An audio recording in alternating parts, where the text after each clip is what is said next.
how does faith show up? How does it show up in our organizations? What does it look like? I want us to first be known as the best cultures possible. And I think the best cultures possible are ones where leaders are leading from a place of love and joy, not fear and shame. And in order for that to happen, your leaders need to go through healing. They need to become more whole. Welcome to the Faith Forward Leadership Podcast, where we talk with leaders about how they cultivate a higher purpose in their companies today and perpetuate it beyond their tenure. I am delighted to have Rusty Bland with us today. Rusty is the president of the KeHE Cares Foundation. KeHE is a $11 billion ESOP that's focused on natural and organic food distribution. Rusty, thanks so much for joining me today. Thank you so much for having me. It's a delight to be here. So I first learned about KeHE and about the great work you guys are doing from our friend Alan Barnhart, doing a workshop for the board of trustees for Barnhart companies. And they mentioned KeHE as a group that they were learning from. So naturally, I was curious to learn more, and it's been great to learn about what you all are doing. But before we get into all of that, I'd love to start with a little bit of the backstory. So talk to me about how you came to KeHE, how it got started, and how it's grown and evolved over the 20 plus years that you've been leading there. Yeah, fantastic. Love the Barnhart group, by the way. They are just kindred spirits. And so that's been a real joy to work with really Jeff Latour more, and then the team around Barnhart that are doing such good work. But so my journey at KeHE started in 2004, which, for some listeners, they might not have been born yet. It's kind of crazy to start realizing that, but been there for a little over 20 years and was hired by Jerry KeHE. And at that time, Jerry was still president of KeHE and focused mainly on the Midwest, mainly on Chicagoland, which is where they started. It was about a $400 million company, one very large warehouse distribution center based in Chicagoland. And I was hired to come in and help them build an e-commerce business. And so we did that for about 4 years. Several of us were focused on that, a subsidiary, if you will, within KeHE. And about 2 years into that stint, Jerry decided to kind of step into the chairman of the board role and hired a new CEO to come in. The business was growing and the complexity was growing. And so the sense of a need for a more seasoned leadership team became very apparent. By that point, the company was already an ESOP. Okay. And really the question, I think it was about 2001, technically, when it became an ESOP. And I think the question for a lot of ESOP holders was, is this going to actually pan out? It seemed like a great idea, and it really was exciting, I think, for employees at that time. But that jury was still out on how KeHE was going to actually go, even though it already had scale at 400 million, from a family-owned business standpoint, transitioning to ESOP. But KeHE was beginning to really, really see growth, and the growth was so rapid that it was hurting the company. The company couldn't keep up their efficiencies and good practices, if you will, professional practices to make that growth actually pan out into profitability and into value creation. So new leadership team comes in at about, again, 4 years.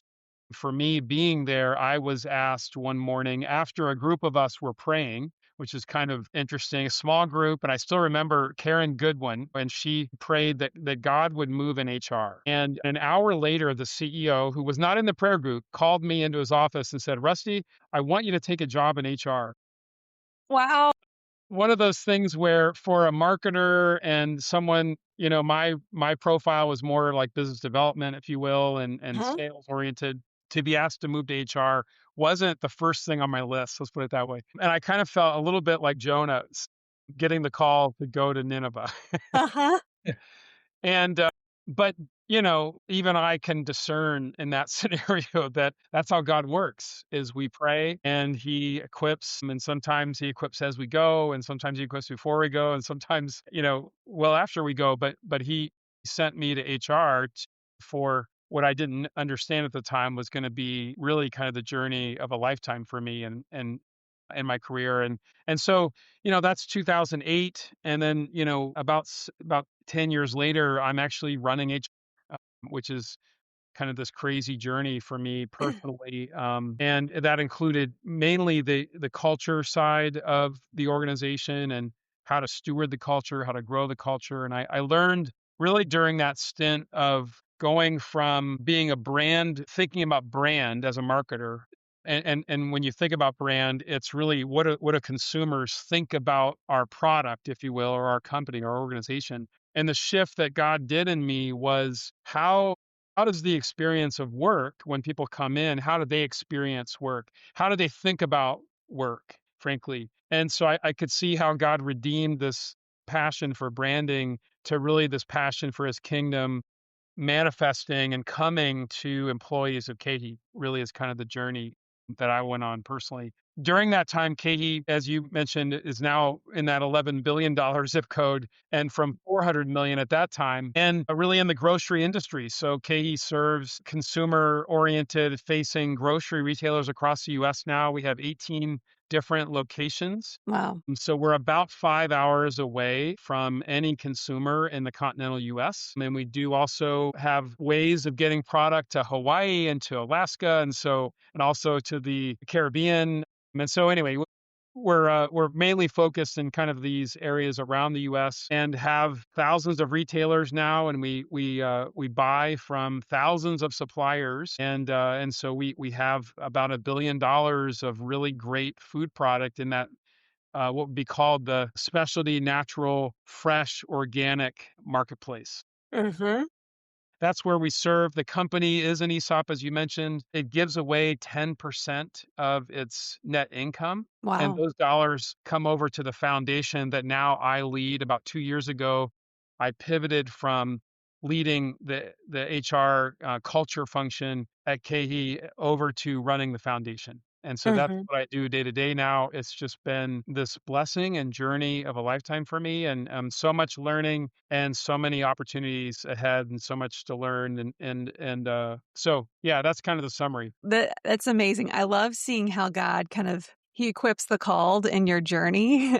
And you were already there, you were already praying. And I want to get into the faith side of what you do. But before just like looking at the kind of, I'll just call it the mechanics of KeHE. So you've got this ESOP, 10% is going to the foundation. Share with us a little bit about how the foundation and the business kind of work together in that ESOP structure and how anyone from the employee might experience to other groups that benefit from the work that you're doing. Yeah. And that's evolved. I mean, it started out where the origin of generosity at KeHE is now kind of mythic and legendary. Where our KeHE, Jerry's dad, who started the business, he would know that somebody was struggling in the warehouse, and he'd meet them in the parking lot, shake their hand, and he'd have a $50 bill, $100 bill in his hand. He would want to want help people financially that were struggling, that he found out about that, and that began to evolve and grow as the company succeeded. And really, Jerry, to his credit, had this thought that he wanted employees who are really a main part of generating the profit. He wanted them to be as involved as possible in where the dollars and how the dollars were actually donated and given. And so as that 10% number, not that I think that anyone felt like the business was required biblically to tithe, if you will, but it just felt like a number, I think, to Jerry because of a tithe, that he wanted that to be the benchmark. Um, and so began this journey of framing in how to give and the kinds of organizations that would be given to, and then handed it off essentially to an employee-led committee that approves what now are grants going out. We do, a couple hundred grants a year to organizations all over the world. But the origin was very humble and kind of giving out of what you could give, if you will, as Mhm. is getting developed, and then eventually seeing that transition over to employees being the ones who are really driving the driving force. And the other kind of element that Jerry, he did so much to get us started, but he envisioned this being a highly relational process. And so Mm. relationships guide us very much. We prefer to start by serving and having employees involved in organizations that we give to. We would use phrases like we want to be proximate to the work or proximate to Mm, suffering. And we feel like when we are that, that the dollars are given in a much more meaningful and targeted and using greater wisdom, I think, mhm, and also greater humility where we want the partners that we're relationally working with to have the flexibility and really the authority to actually decide where dollars go. mhm, We you know, you think about investing that we might do personally.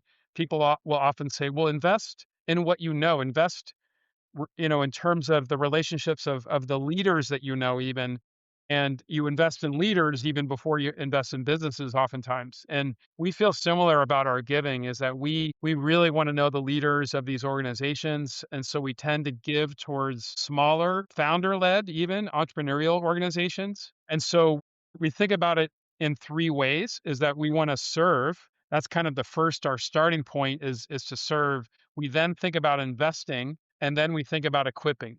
And so mm, those are the three main focus points, if you will, of activity that the foundation is involved in. And that involves kind of physical proximity. It involves leadership development. It involves obviously deploying dollars, both from a granting and an investing standpoint. But all of our activity comes back to these three buckets of serving, investing, and equipping.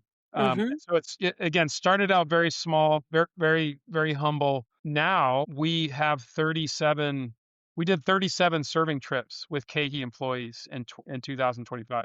And so, Wow. you know, approaching about 400 employees last year. Over time, we've had almost 3,000 employees go on what we would describe as a multi-day serving experience. So where Mm, they had to pack a bag, they got on a plane, they went somewhere that was uncomfortable, usually, even if that's domestic, oftentimes taking a marketplace leader or individual into environments where you're serving marginalized and suffering individuals. mhm, It's uncomfortable. And so that we do that in a safe way, but we do it with a disruptive mindset of saying, mhm, we want you to grow. We want you to transform. And we know that transformation and change is uncomfortable by its nature because we're rejecting status quo, we're rejecting what was, and we're saying we want something more, we want something better. And again, it's a well-worn, many of us have experienced it as we serve. We've woven that together in the way that we actually develop our culture. Because mhm, serving at KeHE is the number one experience besides work that our employees share as a common bond. And so mm, we have comments frequently from our employees where they'll go to Honduras or they'll go to these organizations that we serve with in Laredo, Texas, or in Jacksonville, Florida. mhm, And many employees have gone there. And so they feel like I'm taking part in this ritual, if you will, that many of our employees have also already taken part in. And what we hear back is, I had no idea. I heard about KE Cares. I heard about the giving that we do, but I went and I experienced it and I had no idea. And it's this transformative, again, experience that begins to shape and really challenge what they mhm, believe about leadership, what they believe about KeHE and the potential for work to deliver deep meaning into the basic things of work, whether it be a journal entry or whether it be,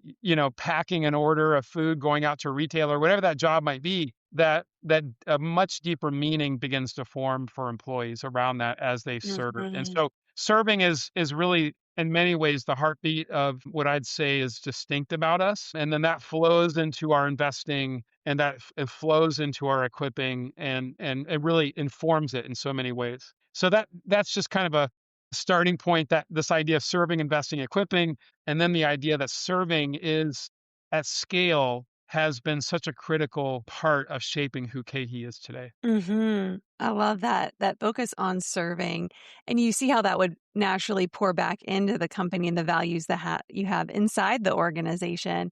But I wanna just make sure I heard you said that 3,000 of your employees have been on these service experiences? Yes.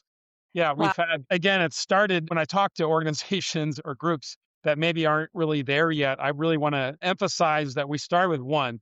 You know, we Yes. started with one trip and it had 5 people on it, you know. And some of us were doing that in our churches or in other ministries that we serve in. And we were having deep transformational experiences ourselves. And at least what I saw coming together for me was that God was putting me in these responsibilities of talent development and of culture development within the company. And so I was, on one hand, personally being very transformed and shaped by these intense, immersive serving experiences, and really saw the opportunities develop where we could bring the two together, where we could say, we want to develop the best.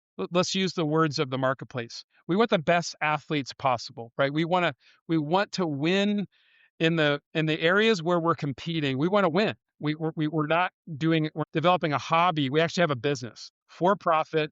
And as our finance team tells me often, Rusty, if there's no margin, there's no mission. And so we have that reality that we're not a church, that we aren't a ministry, we are a for-profit business. But then we were saying, well, so how do we make sure that our employees are who God's created them to be, they're flourishing, and our leaders, therefore, are whole, integrated, healthy individuals and leaders. And as we do this together, then you start seeing what you might describe as the best athlete possible, which I think the best athlete possible is a kingdom athlete who's bringing together skills and curiosity and tenacity and resilience and humility in these really kind of unique ways that then I think are a secret sauce, if you will, within the competitive landscape that we're all operating as businesses. We experimented with that at KeHE. We saw it. I've called it sometimes new wine because I really feel like the Spirit was leading us every step of the way. Now that I look back, and what emerged was just a different kind of company, if you will, and one that is hard to, as I think about mission drift, or I think about just the idea of staying on mission. Hmm. Scale is makes it difficult, frankly. And so these practices, these rhythms, making sure that we onboard new leaders into what these experiences have been serving, if you will. So yes, the scaled serving experience, I would say, is one of the top, if not the very top, shaping element of or a practice that we've seen make a difference at KeHE. Share with us a little bit more about, because it sounds like prayer was even part of what you all were doing early on in your time there. Share about kind of the faith journey of the organization in terms of the faith dimension of what was happening before you got there, Yeah. since you've been there. Yeah. Well, Jerry and Art KeHE founded the business with what we now call the founding value of we thank and honor God in all we do. And but they didn't make that a requirement for employment at KeHE. They're competing in the grocery industry, in the food distribution space. And so to do that, we need to be excellent, certainly at the core disciplines of HR, finance, and operations, and IT, and all of the things it takes any business to operate. Add to that the supply chain, the food foraging, the food, if you will, category development work, all of the other things that go with that. So we have to be excellent in all of those things and attract the best and brightest talent. And we want cultural alignment as well. And so what's emerged is what I would describe as a mosaic of a makeup of our workforce. We're by no means a Christian company. We are a faith-founded company that operates with faith-friendly principles, is how we talk about it.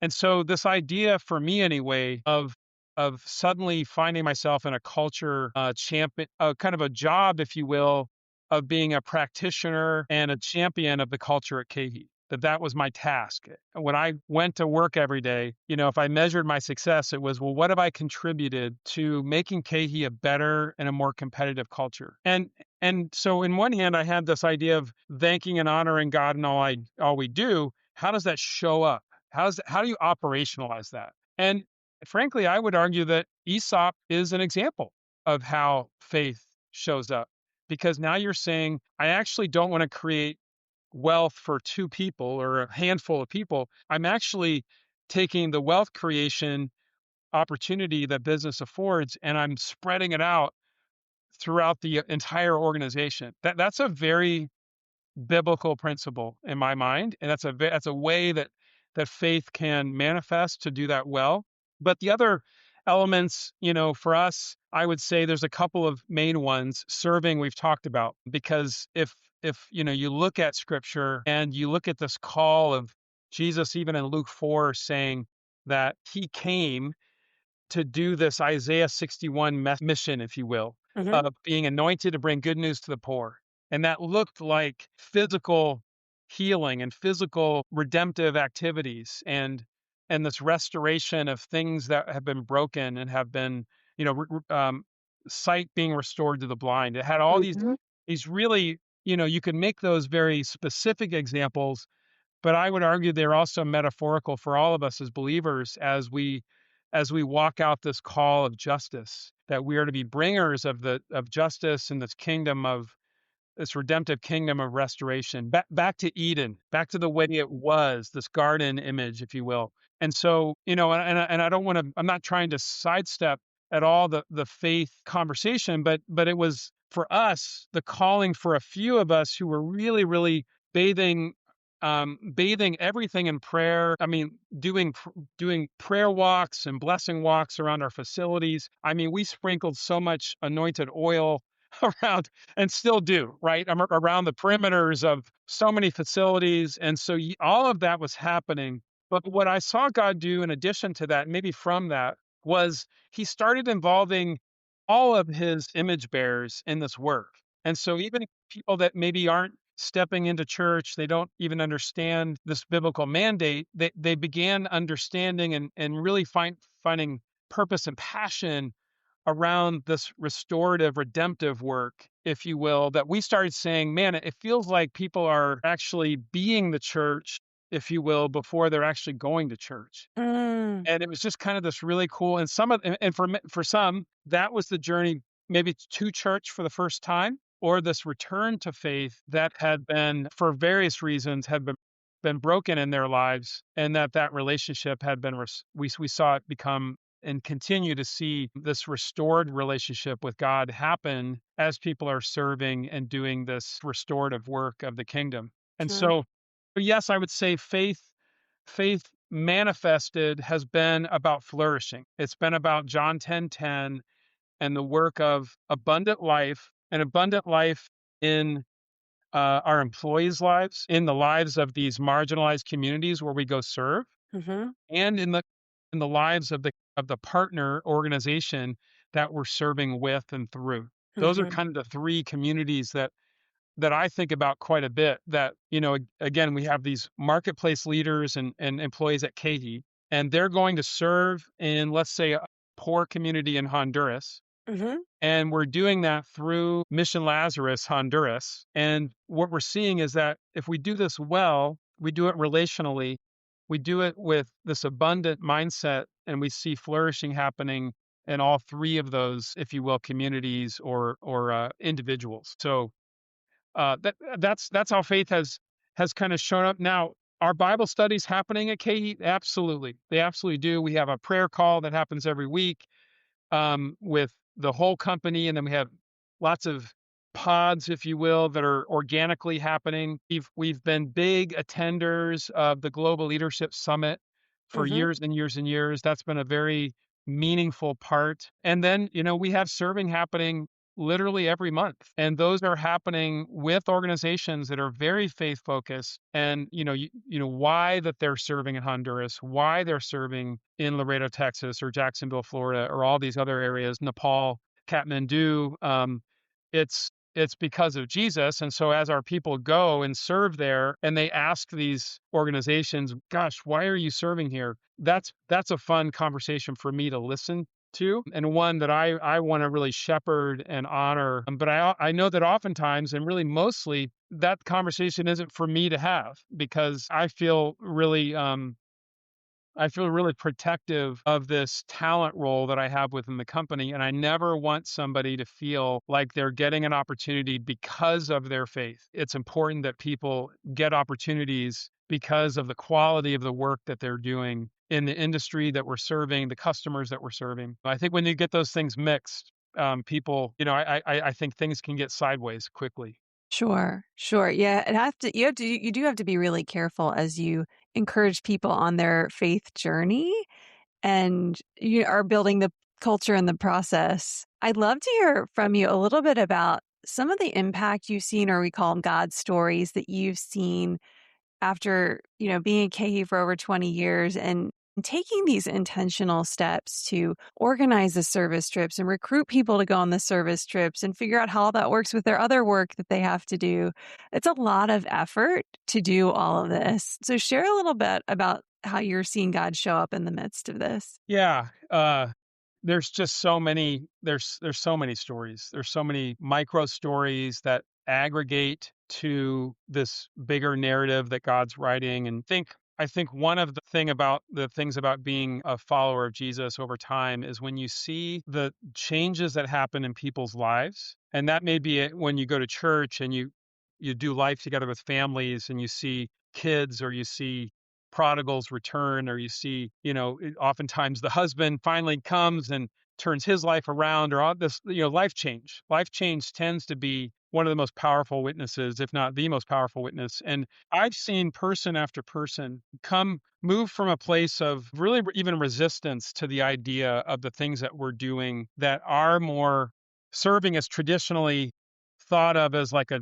mission, missionary work, Hmm. or church focused work. And so when we show up in these places and we're a group and people ask us, well, what church are you with? And we just kind of go, well, we're with a company or Yeah. for-profit company. And then Right. their minds start exploding because, wait, what are you doing here?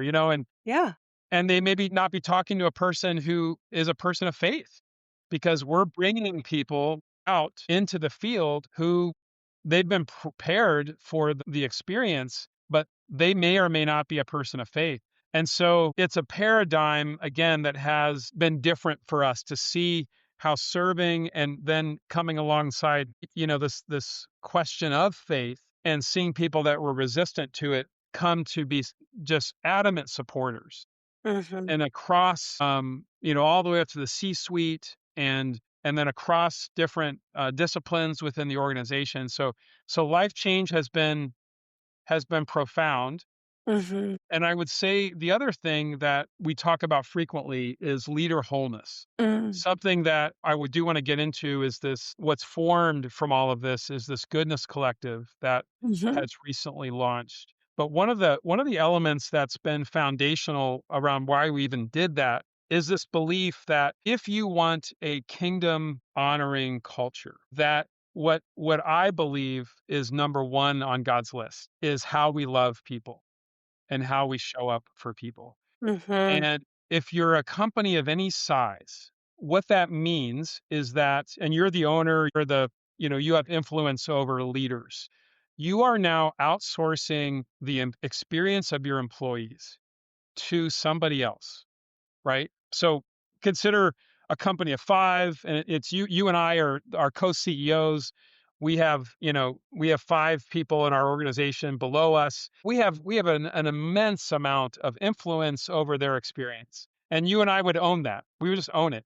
But if you're at 50 or 100, at KeHE, there's about 9,000 employees. Wow. We have 750 people that are leading other people, Hmm. and growing. And that's probably a smaller number than actually it is today. So what that means, again, if it's at 50 employees, or even 20 employees, you as a founder that's passionate to see faith show up there, you have to have as your number one passion the way that these employees are cared for and treated as they Hmm. come into work every day, because that will be their kingdom experience. They often say that employees leave leaders before they leave a company. Right. And Right. again, you've now outsourced that experience to somebody else. And so the saying that really emerged for me is that culture is as leaders do. Culture is as leaders do. So if I want a kingdom culture, what it means is I'm relying on leaders to actually create that culture. Mm-hmm. I can't do it from the platform of my town hall meetings as a CEO or a founder. I can't do it from a great PowerPoint deck or a good website. It has to be through the way our leaders lead. And so KeHE, is we developed a trauma informed leadership program because we believed that leaders need to heal in order to be the best versions of themselves to then have the most flourishing, if you will, a culture possible. Mhm. Because broken leaders will lead in broken ways, but whole leaders that have become more healed, because I don't know this side of heaven that any of us are fully healed. We're not all ever all going to be all the way Mm. there. But to the extent that we can limit and even eliminate our trigger points, and the Mhm. two really main areas of focus for us were around fear and shame. So Yeah. if I had to say the number one message that I would want people to hear is that you need to be fear not leaders. You have to be. You have to be a fear not leader. Now, how many times was fear not said in the Bible? Some people say 365 times. AI doesn't agree with you, by the way. It's maybe 100 and 110, 115 is what I found. And still, the number one message, oftentimes of Jesus, who said of himself that he's humble and gentle of heart. His comment would be, fear not. And so, what often happens though is that we fear that we're going to miss our numbers. We fear that we're going to disappoint our board or our parents or ourselves, or we fear that we're going to lose our business altogether. And so, fear oftentimes drives us, it motivates us. And oftentimes, we as leaders use it as motivation to get performance out of our people. And Mm. my message would be, may it not be so amongst us. Right. May that not be true of us. You've heard it said, and you've seen how the Gentiles lord it over those that they lead, right? That's the right out of Mhm. scripture. So this call on us to be also apprentices of Jesus, who was gentle and humble of heart. The call is to lead from a place of love and joy. And I have a lot to say about that. We don't have enough time on today's podcast, but I would just say that this message of how does faith show up? Mhm. How does it show up in our organizations? What does it look like? I want us to first be known as the best cultures possible. And I think the best cultures possible are ones where leaders are leading from a place of love and joy, not fear and shame. And in Mhm. order for that to happen, your leaders need to go through healing. They need to become more whole. And so I think as again, founders, CEOs, people who have influence over people, leaders, we need to be passionate about this. This is something that I'd rather have this wake me up at night and get me out of bed at 2 a.m. because man, I got to work on that program Mhm. and make sure that the leaders who I'm outsourcing my culture to and the sheep that frankly I'm accountable for, the Right. care of them, that I'm actually making sure that the leaders that I've entrusted this to are equipped, that I'm loving on them, that I'm building into them in the best ways possible.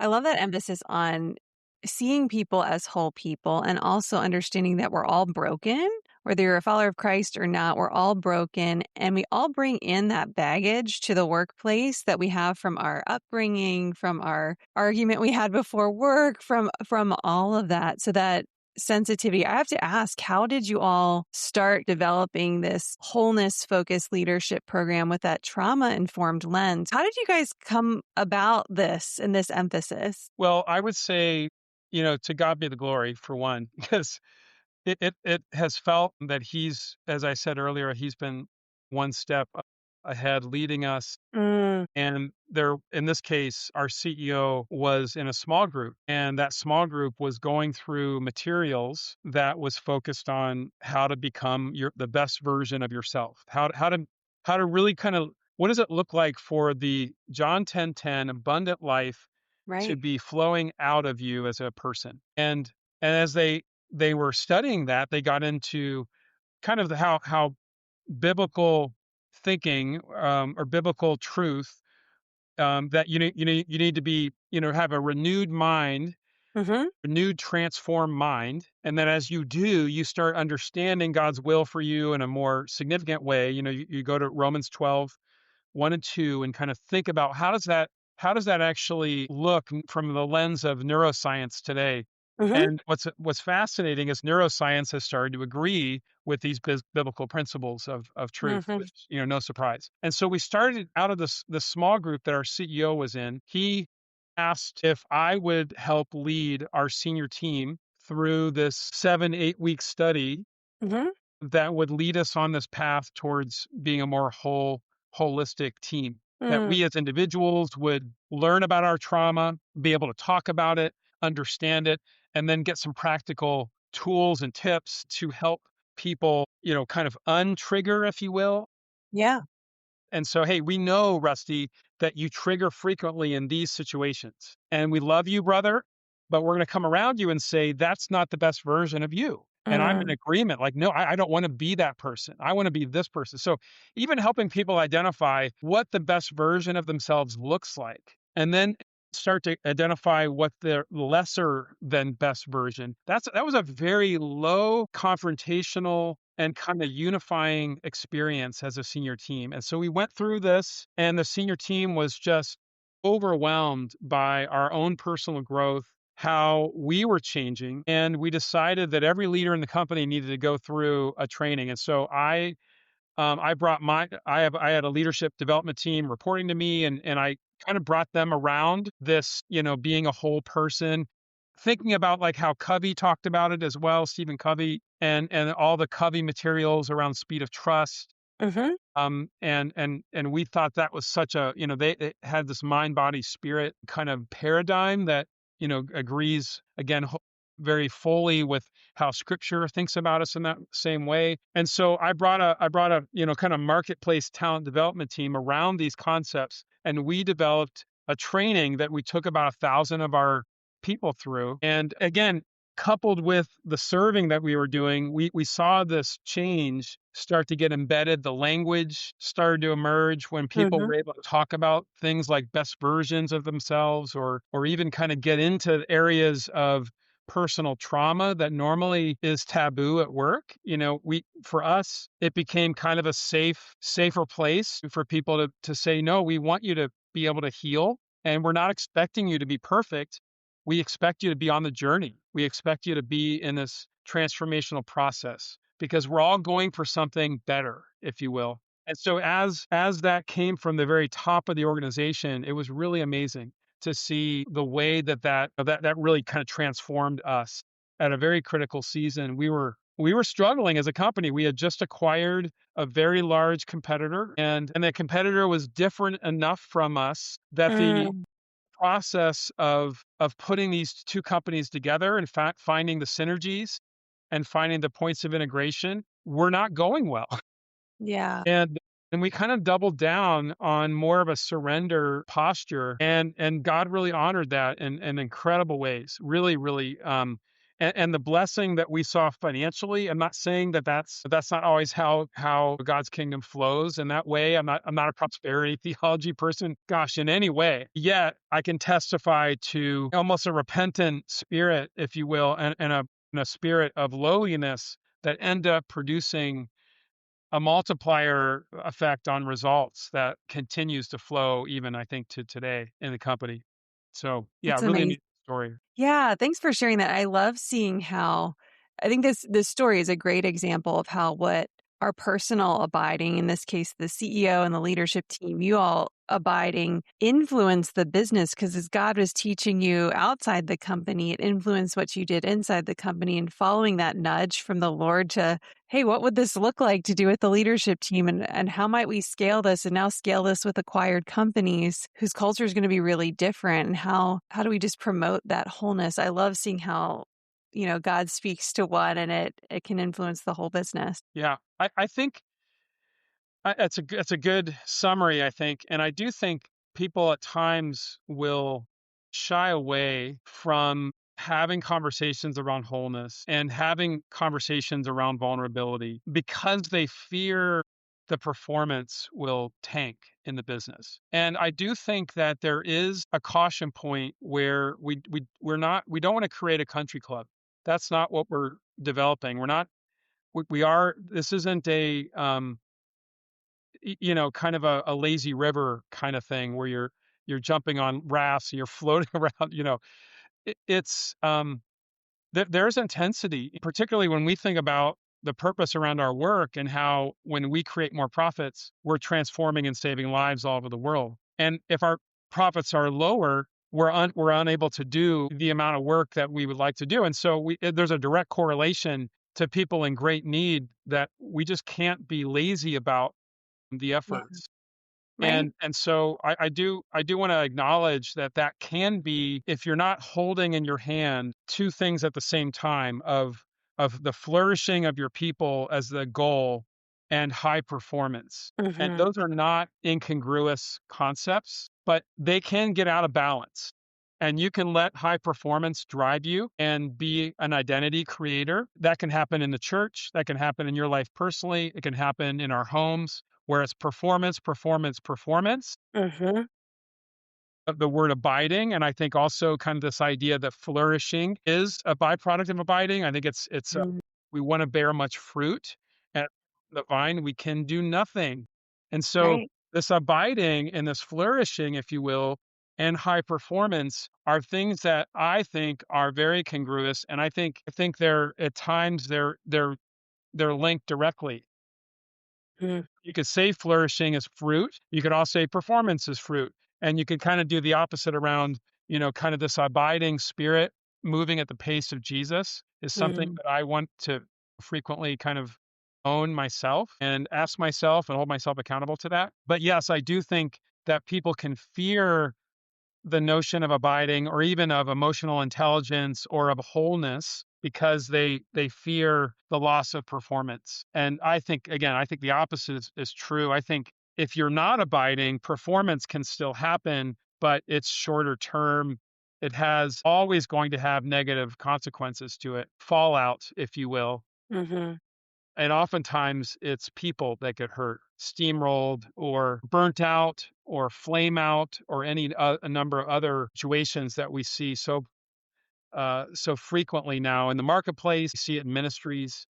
And so, how to do this in an abiding way is it's everything, frankly. Mhm. That's so good. You did mention the Goodness Collective, and I wanna give you a chance to share a little bit more about the work you're doing there. Yeah. So we we saw this new wine we feel like being poured out at KeHE, and we felt like this is something new that's happening when we're putting together serving and trauma informed leadership and generosity, and seeing how generosity is shared and not just with a few but shared across our organization.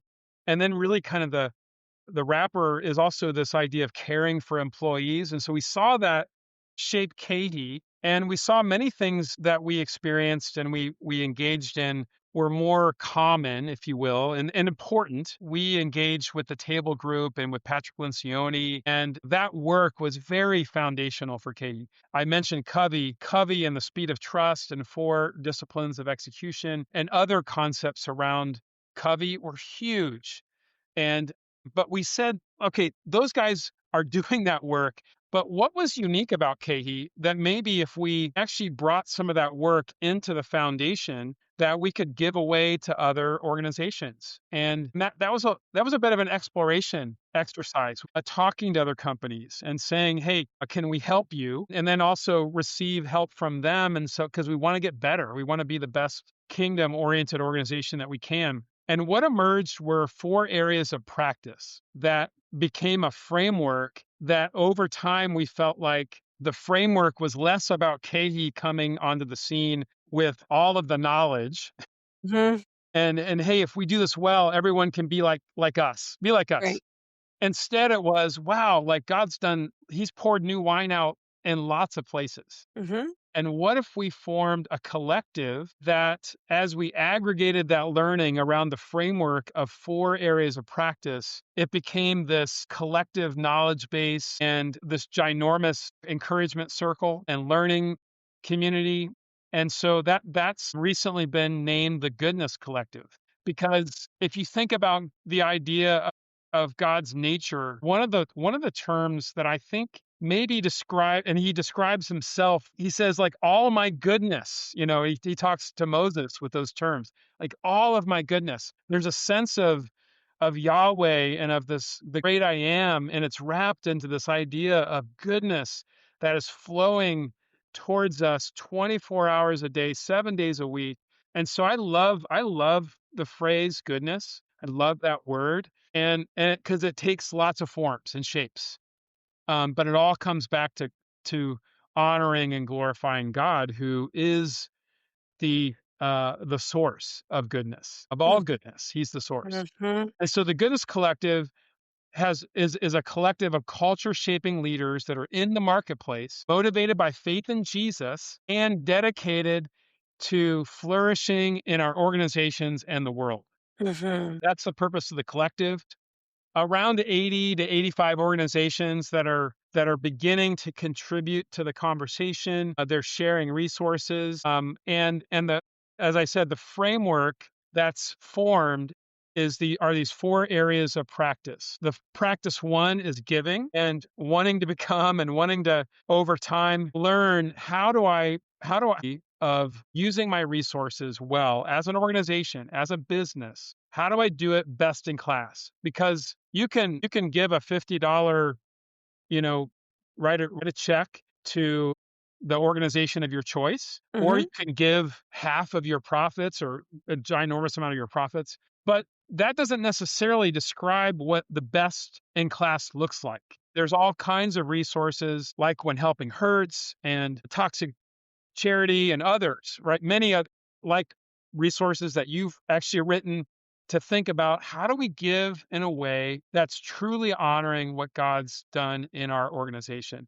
In our case, one of the big indicators is how involved are the employees in the giving. We think that that's an indication that we've created a good framework, good governance, and we've said it's not about me as the owner and founder. It's about all of us collectively, and particularly when employees are coming in every day, they're giving the best hours of their day, frankly, to create profit. Shouldn't they be involved? And maybe the transformation and flourishing that for them is actually involved in the giving. There's a good giving, and there's better giving, and then there's best giving, if you will. So Mhm. we want to create kind of a full, bright maturity mindset in every area of practice. So giving is practice area number one, serving. Mm. Practice area number two, employee care is practice area number three, and then leader wholeness is Mm. practice area number four. And so we have a framework. It has, um, we've developed assessments. We're really trying to build around those four areas. How can we serve members of the collective? How can we allow the collective goodness and knowledge that's taken place and is taking place in all these member organizations? How do we best create almost a marketplace and kind of events and opportunities for learning to happen, for relationship and community to form? Mhm. And so we're about a year into this now. Mhm. Last year, we had our first goodness gathering in Memphis, and the Barnhart organization hosted us. Awesome, awesome experience. We had about 15 companies were there, and that was a great, kind of origin group, if you will. This last 2 weeks ago in February, we had our second annual gathering. It was in Houston, hosted by Refined Technology Incorporated, RTI, and RTI hosted us. Amazing organization there. And we had about 35 organizations Great. that were a part of it. And so the collective overall, it has about, let's say, 100 plus thousand employees that are represented, Wow. and it's growing. And there's no fee to join. It's really just kind of about aligning around this mission and wanting to grow and wanting to be a good practitioner within these four areas of practice. So where can, business leaders who care deeply about the faith and a lot of the topics you've talked about, where could they go to learn more about the Goodness Collective? Yes, thank you for asking. Goodnesscollective.org. There you go. Goodnesscollective.org, and it's essentially a landing page to inform people of what's happening, what is the Goodness Collective, and then there's a Goodness Hub, and the Mhm. hub is really where all the resources are being shared, and that's Mm. going to be one where we have a short intake, ask Sure. you a few questions just to make sure that really the membership is for practitioners, Mhm. and we don't want people to just kind of jump in and start, if you will, selling trade, or we don't want it to be a marketplace per se. We want it to be a marketplace of ideas and of Mhm. relationships and of community. And so there's a bit of a guardianship to that. But if they go to the goodnesscollective.org website, they go to the hub, that's really where there's a directory with all of the organizations that are starting to come there. If you have a question around one of the areas of practice or some of the things that, hey, I want to learn about serving, or I want to learn about second chance hiring, or I want to learn about great employee benevolence programs, you can do a search and you might have a member who has done a podcast on it or who has a program or a resource that they've uploaded. You can get access to the resource, to videos, to the people who you want to reach out to and go, hey, I'm trying to build this. Can I have a phone call with you? I think over time, resources will be great. But once I've downloaded everything, I downloaded everything. Now I've got it. What's the value? I think the value over time is going to be relationships.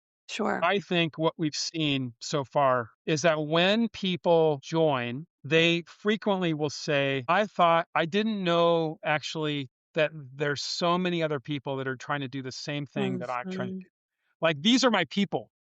Yes. That's the phrase. These are my people. Like, I feel like I'm home. Like, gosh, I know for me, if I would have had this 15 years ago, Becca, like I get emotional. I mean, when you're pushing what feels like a flywheel and you're waking up every day, you're praying in the middle of the night, like you are, you're like a deer pants for water. Like that's you. Like you feel like, why is my soul downcast?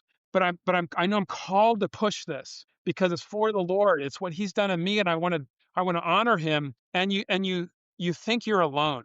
And when you can come to a group that's with you, and they're excited to actually lean in with you and to hold your hands up and to help you as you go on your journey. It's powerful. And I think over time, I know for me, it's going to be the number one thing, even though, hey, the resource and the learning is awesome. We're committed to making it better and better and better. Um, but I think the relationships are why people will stay. And I'm excited that we're a community that worships, we're a community that is praise, and we're a community that really wants to be unified in this common mission to see Jesus glorified in the work that we're doing. Yeah, and we definitely need each other on this. Amen. Amen. So yeah, go to the Goodness Collective. I say the Goodness Collective. Go to goodnesscollective.org Uh-huh. and get started and reach out to me or Paul Reichert. Paul Reichert actually heads the KeHE Leadership Academy. And I'll say this, KeHE's been catalytic. We are still providing a lot of wind to the sails of this organization, but there's no reason that the Goodness Collective won't be 1,000 organizations at some point, because there isn't a company that shouldn't be involved. If you're a faith-minded, faith-forward leader and you're wanting faith to show up inside your organization, then this is for you. Hmm. There's information here that will help. It's free of charge. There's a community here that is doing some of the same things that you are in the same ways. And so that therefore there'll be a lot of people that will come. And we believe over time that KeHE is maybe the launch pad, Hmm. and we want to be participants. We're already benefactors of wisdom from many of the organizations like Barnhart, like RTI, like others who are doing this incredible work. And so, for us, we feel like we built it for ourselves, maybe like, hey, we now have people that we can hang out with and learn from and grow with. But I think over time, an organization will need to actually probably grow around this because it's gonna need more hand holding. It's gonna have more people to touch. And so we'll be watching the Spirit and just joining Him in that work and be obedient when that time comes. But Hmm. it's not about KeHE, I guess is what I want to say. It's about Sure. KeHE being the maybe the catalyst, but really this is about the Lord doing a movement, creating a movement Right. of maybe a different way of doing business. Hmm. We hear about business can be a force for good. That's the B Corp was started with that idea in mind. Hmm. And this is certainly along that same lines, but it's got a very kingdom, God honoring lens about it. I've joked sometimes that maybe someday there'll be like instead of a B Corp, maybe there'll be a G Corp, a Goodness Corp. That might be something that, hey, we want this to mark us, that we actually are a Goodness Corp and we're striving to be the best organization we can be. And these areas of practice then become very helpful in how we hold ourselves accountable. Right. I love that you made it so practical and you're working to get those resources out free of charge, no less. So businesses of any size can access these resources. Thank you all for doing Yes. that. I just think it's one of those things that makes you all exceptional. And I want to step back a second because you've given, 20 plus years of your life to this company to do this work. When you look ahead to KeHE, the KeHE Foundation, and the legacy that what you hope will be true for the organization 20, 30, 50 years from now, what does that look like from where you sit? Yeah, it has been a journey.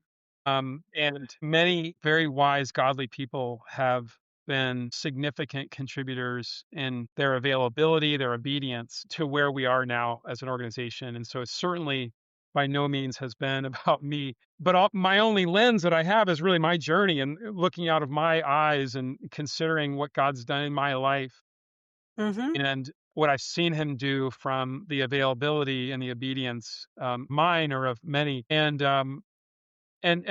yes, God has changed me dramatically through the work at KeHE, and so rhythms have changed in my life, and moving from the rapid, kind of reality of running HR and where you're just on every minute, and there's just your inbox, you'll never catch up, and all of those kind of things, and to running a foundation that runs at a bit of a different pace. It's really more of a ministry team that's embedded within KeHE, frankly. We Mhm. do see KeHE as our ministry Mhm. clearly. Like our team is my team and I. We meet together to pray several times a week, and we're praying for the business. We're praying for the leaders of the business. We're petitioning. We're going before. We're inviting. And my hope and what I feel like God's been calling me to do. I'm 60 now, and this recognition that I'm excited and I'm excited for the work and I'm passionate and there's just so much opportunity. And so there's no sense of this immediate retirement, kind of mindset for me personally. But I do feel clearly that there's this window to get a base, a foundation, a strong kind of governance and Mhm. practices and rhythms in place so that you give yourself the best opportunity for this continuity of what God has done and been doing. And even actually, not just a maintaining, I think we have a lot of things on our minds and hearts that are better yet, right? They're Mhm. innovation. They're like, no, there's this continuing way of co-creating with God Himself that we feel like we have a season ahead of us. And again, if we structure this right, this ongoing season of refreshment from the Lord, of creating with the Lord and seeing Him do new and wondrous things in our midst. And so the task on me right now is putting in place amazing governance principles at the KeHE Cares board level Mhm. and practices within my team to make sure that my team is never going before the pillar of fire and the cloud, that we're watching the spirit and we're keeping in step with the spirit. I've had this long standing tendency of getting a word from the Lord and then sprinting and really kind of losing sight of the Lord. And I realize too late that he's behind me. He's stopped a long time ago. Like, "Oh, you wanted me to go back there and pause."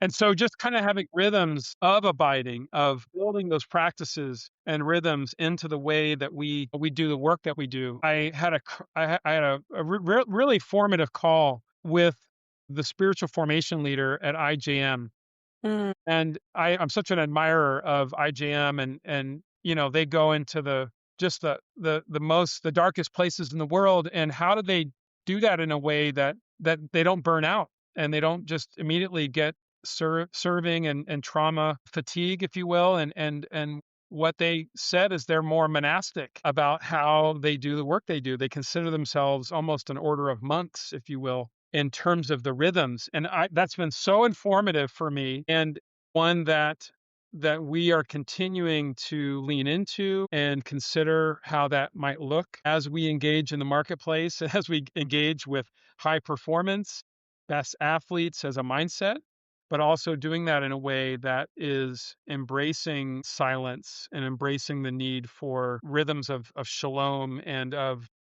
Sabbathing and of being followers of Jesus in every way. So that's part of it is like the word God gave me was really more around how Paul talked about his ministry. He said that, I'm planting, Apollos is watering, but neither of us are Mhm. anything. God makes it grow. Jesus told that parable about the sower, and the sower doesn't even know how the seed grows. And the Mhm. sower actually goes to sleep and then wakes up, and there's the shoot, looking for the shoot, but not just, focused on it, like knowing that, hey, my job is to sow the seed Mhm. and then to harvest the growth. And Mhm. so understanding that and trying to be true to that in how we do this work is also a big part of my kind of current focus. Because again, if we do this well, what Mhm. you then have, if you step back and you look at KeHE, you have their goal now is a $20 billion for-profit organization, right? Its ownership would be ESOP. It may not always be right today. It's 100% ESOP. That's going to be hard for them from a capital base standpoint to probably always remain that. We've had private equity investors in the past. That would not be something that would be out of the realm of possibility just for the health of the business long term. So $20 billion, you have an ESOP, though, majority owner and trustee and all the governance around that. And then you also have this tiny little, relatively speaking, a foundation where KeHE's giving 10% of its net income, and that foundation is being asked to steward those resources, and they're focusing on serving, investing, and equipping. And so part of who they're serving with, a big part is with all the KeHE employees. So over time, KeHE never loses its focus that we're an organization that gives and we Mhm. give generously. We're an organization that serves, and we serve radically, and we serve the least of these, and we pour ourselves out for them, and we go with curiosity and humility. And so we serve, and we also care for our employees in ways that they might flourish and they might experience wholeness. And the pathway to do that is to have whole leaders. And so Mhm. again, you kind of point back to the collective, because over time, the collective will actually serve KeHE. And again, the way we're thinking about it is really around this idea of systems and institutionalizing your culture so that it's not about a personality, or it's not about Rusty at all, for sure. It's not about Brandon, our former CEO and our current board chair. It's not about Deb Conklin, our current CEO.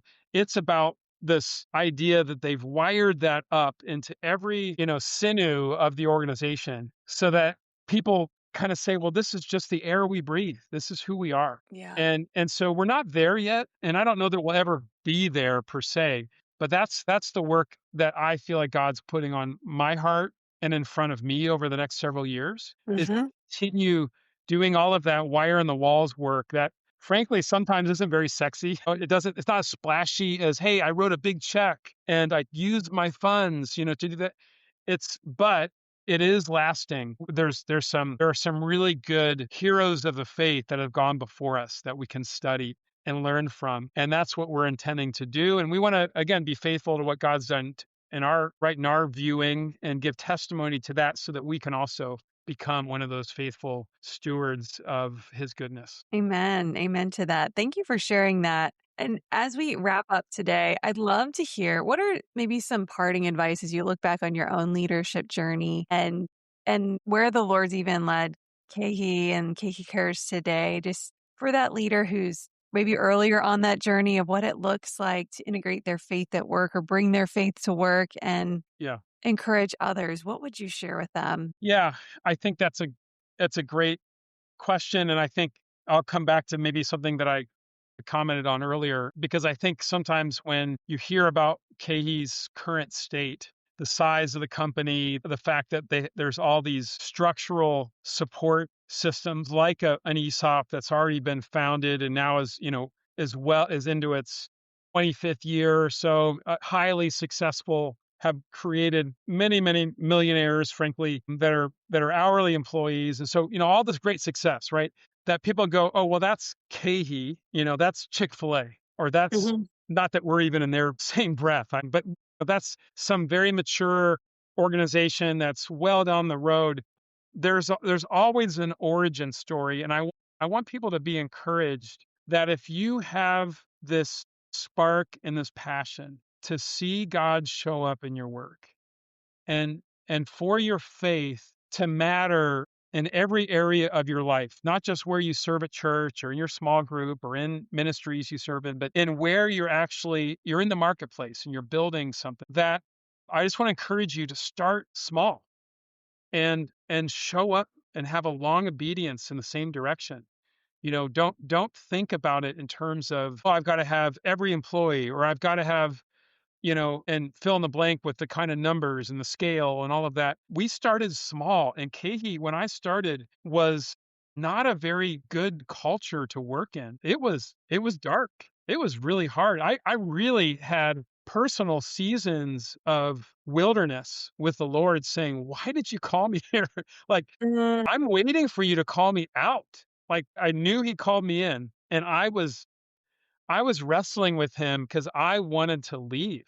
And he was clear, like, no, it's not time for you to leave. And so now I look back and I go, wow, what I would have missed out on had I left. So I just want to encourage that sense of showing up over and over and over and over again for what is right and what is good, and use examples of companies like KeHE not as a discouragement, but as an encouragement that mhm, as you do these incremental things. And I would add on to that a phrase that I've been using recently that I think is kind of humorous, is be okay to be the mosquito in the tent. And mm, if you've ever been camping or been in a place where mosquitoes get into your room and you're trying to sleep and they're buzzing around your ear, it's the worst. You can't sleep, right? You can't get rest. You'll do everything in your power to get that mosquito and to deal with it, contend with it. And the Lord has examples of that too. Be the one pounding on the door of the judge, and be mm. Yeah. I think there's a sense that God has put in each of us a word, and we know He's created us with a purpose for a purpose. Ephesians 2 gives us great language around that, but it's like we know that He put the world together. He gave a work for you and me to do, and in regard to the kingdom, in regard to bringing His goodness to the world. And so don't shy away from that, even if again it feels like you're not getting traction and it Mhm, feels like you're alone and it's another day of pushing it. I'm just saying to you that I think that's every ministry ever.